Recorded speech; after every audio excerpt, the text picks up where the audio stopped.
Is workplace banter ever okay? Or do you think there's really no place for it at all in the modern office? 0207 862 2222, that's the number. Give us a ring. You can tell me what it used to be like, maybe when you first started at work. And you, of course, were a very young girl indeed in the music industry in the 90s, before political correctness, before hashtag Me Too, before any of that stuff. So tell us what it was really like. At times, prickly, shall we say. Yeah.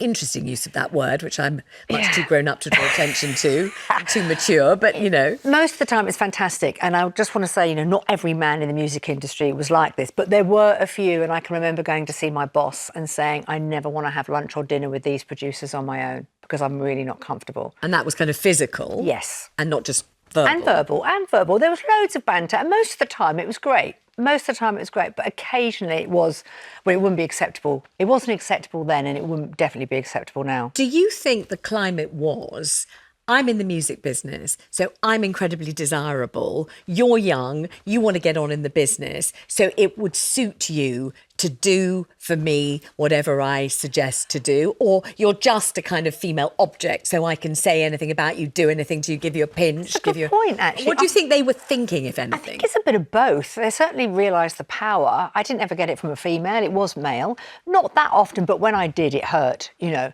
And I think that's also a bit of young meat. You know, new one comes along, can be slightly intimidated, and I'm going to flatter you and try it on. Did you feel like meat? Occasionally, but I didn't have an amazing figure. I wasn't really pretty. You know, my head down, I was working. I didn't play the game at all.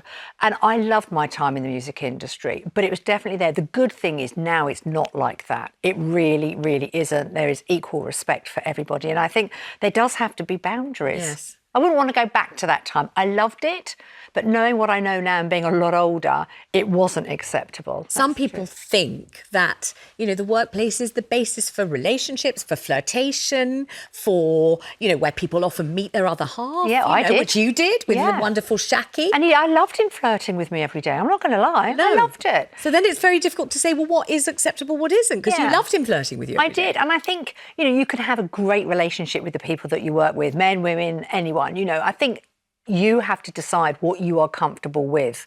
And if you're not comfortable, you need to say. But that's very difficult, especially when you're young. It can be when you're young, especially. And I just got on with it. And as I say, I did adore what I did. And it was brilliant. The best memories. And I sort of touch on it in the book about occasionally it wasn't. But I made sure I wasn't ever compromised.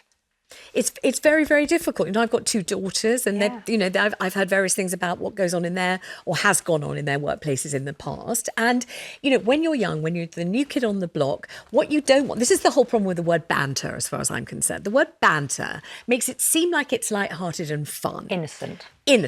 And joking and jovial and a laugh.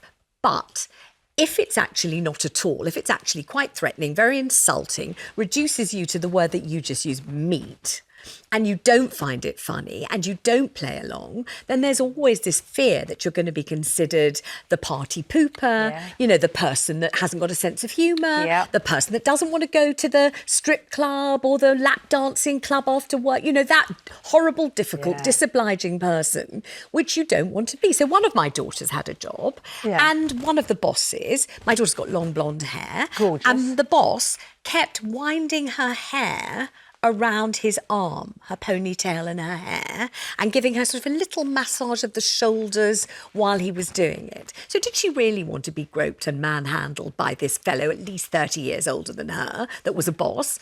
No. But let's turn it around, because we're always saying that we feel bad when people are doing it to us. But in actual fact, if you are that person, you should be aware that your behaviour might not be acceptable to someone else, and to read those signs. Yes. The emphasis is on you. But he wasn't and didn't. And he was the boss and she was new. So should she have said, please don't touch my hair, please take your hands off me, I don't want a massage, thank you very much. Or if she had, would she have been considered priggish, uncooperative, difficult, disobliging, which she certainly didn't want to be at the very beginning of her career. And I'll tell you something that happened to me not long ago at work. So I don't know if this is suitable or unsuitable, but it's true. We're going to share it. Okay, I was at work doing a show on the radio, and the nice guy from the post office or the post thing comes up with a big box for me. It looked lovely, and it really looked like a great box. It had all lovely stickers on it. I thought, this is fab. Anyway, the show finished. I opened the box. It was absolutely full of vibrators and sex toys. It was to celebrate, as a special advertising thing or product, whatever. It was nothing to do with me. I hadn't asked for it, didn't know it was coming in. So my natural instinct was to pick up a huge vibrator, wave it in the air and say to one of my colleagues at work, "Oi, isn't this for you, Joe? And isn't this for you, Denise? Oh, look, here's one in blue. I think it's..." that kind of thing. Because it was quite funny. I wasn't expecting to see a whole load of vibrators, whatever. And I was just about to do it. I had put my hand in the box. I'd taken out some giant, sex toy. And I was just about to say, "Oi, Nicola, isn't this for you?" And I suddenly thought, what if? Yeah. What if someone was offended? Really offended. What if somebody said I'd sexually harassed them? God forbid. What if somebody said I was so embarrassed, my mental health was threatened by Vanessa Feltz waving a big vibration? Which they could. And I stopped myself. I put it straight back in the box. I put the lid on. I won't say what I did with the rest of them. I won't say whether I took them home or not. I'm not going to tell you that because it's no one's business what I did with them. I'd never asked for them in the first place. But the point is, I realised in time, one person's joke isn't necessarily another person's joke, right? If in doubt, leave it out. Yeah. That's always the thing. If you're about to say something, you think, how's it going to land? And also there's that thing about landing. So, if you make a compliment to someone, we're told we can't even compliment people. How sad is that? But if they want to be prickly and you say, "You look beautiful today," it might land with them with, "Well, today you look beautiful, but you didn't yesterday." Where does it leave you? Well, I had a male colleague who used to come in and then inhale deeply, very close to me, and say, "Oh, you smell wonderful today." And did I mind? Not really. I didn't mind. Also, as long as he said I smelled wonderful, that was all just fine. his little thing. And I'd say the sort of name of my perfume and I'd smile and whatever it was. Yeah. I wasn't offended. I didn't feel diminished. I was glad he thought I smelled nice, But would you do that now? I don't think you would. You wouldn't say And someone could be really offended. They could be offended. So in other words, we don't really think, do we, that kind of ability to have that kind of edgy bants is really around?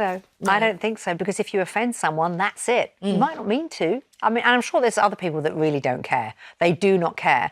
But the vast majority of people don't want to offend somebody else. If in doubt, don't do it. Just don't do it.